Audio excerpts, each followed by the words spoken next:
Senhor meu Deus, nesta manhã eu me coloco em Tua presença para agradecer pelo dom da vida. Obrigado pelo descanso da noite, pelo fôlego renovado e pela oportunidade de começar mais um dia.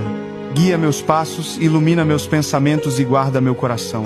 Me dá sabedoria para agir, paciência para esperar e fé para não desistir diante das dificuldades. Renova minhas forças, Senhor, e me dá coragem para enfrentar os desafios que surgirem. Que nenhuma palavra negativa me abale e que nenhuma dificuldade seja maior do que a minha fé. Coloque em meu caminho pessoas boas, notícias abençoadas e motivos para seguir em frente. Abençoa meu lar, minha família e tudo aquilo que hoje colocarei em Tuas mãos. Afasta de mim todo medo, toda angústia e todo mal. Que a Tua paz me acompanhe do início ao fim deste dia e que eu seja instrumento do Teu amor por onde eu passar. Eu confio em Ti, Senhor. Entrego este dia sob a Tua proteção e declaro que ele será um dia de bênçãos, vitórias e paz. Amém.